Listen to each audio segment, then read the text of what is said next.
Вот это вот парни ЧВК «Вагнер», которые погибли сегодня. Еще кровь свежая.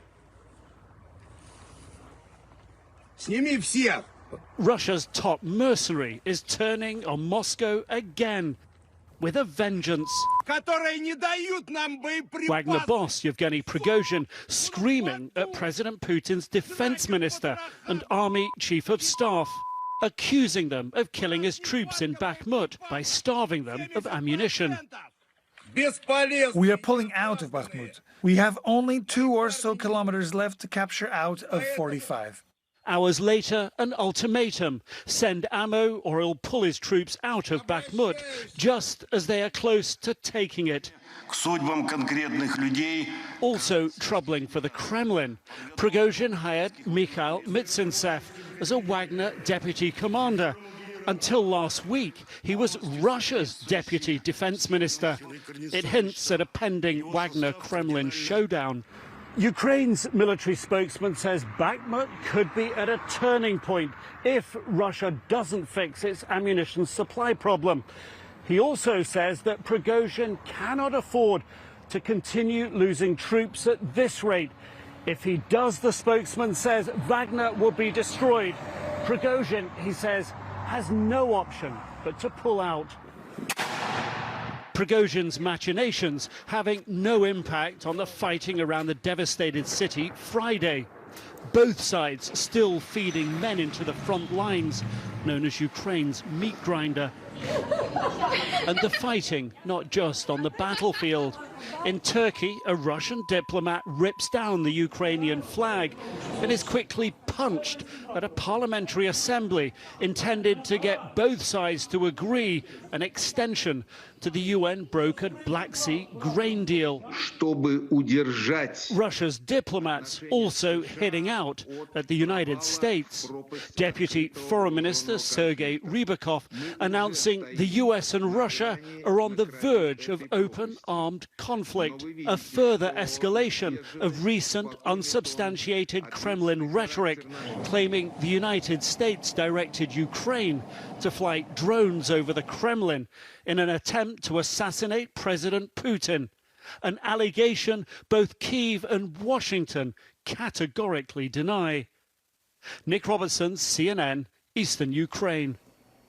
All right, let's talk more about what's happening at the Kremlin and beyond. Steve Hall is joining us right now. He is a CNN national security analyst and former CIA chief of Russia operations. Steve, great to see you. I mean, what do you think that the Wagner commander is doing here? I mean, it would seem suicidal that he would be so outspoken and critical of the Kremlin like this. Yeah, Fred, let's start with what he's not doing. So he's not really mourning his troops. He has no great concern for the corpses that were piled around him in that particular video. I mean, he is the one who's espousing these meat grinder tactics. So he's not making a plea out of the humanitarian part of his heart. What he is doing is a power play.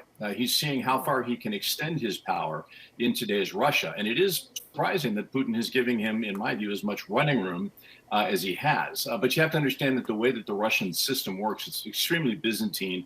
A lot of it goes on behind closed doors. A lot of it, Putin sort of stands back and it's a dog eat dog, last man standing, and they are all men. A last man standing kind of thing to determine who the next wave of leadership is going to be. And Prigozhin might be making a play for that, Fred. But it seems like it would be embarrassing for the Kremlin because it's exposing some real vulnerabilities in the group that it has been leaning on, particularly in Bakhmut. Yeah, it is a little bit of it's a stretch. And it'll be interesting to see how Putin handles this. But, the other thing is there's not a whole lot of room for Putin to maneuver in here. I mean, he's got a losing situation on the battlefield.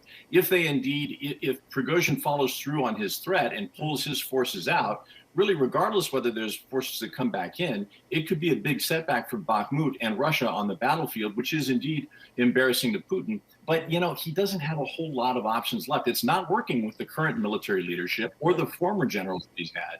So, I think to a certain extent, Putin is kind of trying to figure out what the next move is here, and there's just not a lot of good ones.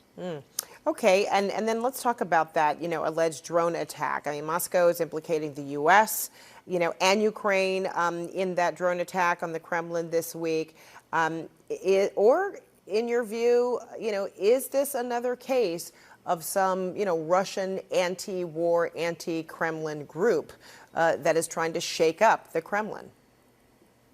Yeah, that's another fascinating question. So first of all, I'm not a big believer or subscriber to the theory that this is a Russian false flag operation, if they did this themselves. I mean, that really shows weakness if you can't protect your own airspace around the Kremlin. And really, does Putin need any further excuse to, to shoot more Ukrainians or to launch more artillery? No. So yeah, is there this a set of groupings of partisans or guerrillas inside of Russia that are actually striking out against Russian infrastructure and the Russian government? Things have been blowing up recently besides the stuff that was happening over the Kremlin. You've had fuel depots. You had a very nationalistic war blogger who was attacking a car bomb, recently, and who did that? So you do have to ask, and I think the Kremlin is probably asking, do we have a problem inside of Russia that isn't necessarily Ukraine? The FSB, the Internal Intelligence Service, would be in charge, and they're usually very good at sussing out and finding if there's any groups that are trying to operate against the Kremlin. But yeah, it's something else that Putin has to worry about, Fred.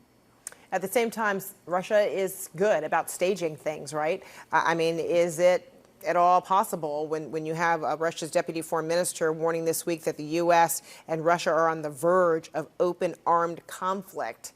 I mean, is it looking for a reason to, poke at the bear, so to speak, to try and get things started between the U.S. and Russia?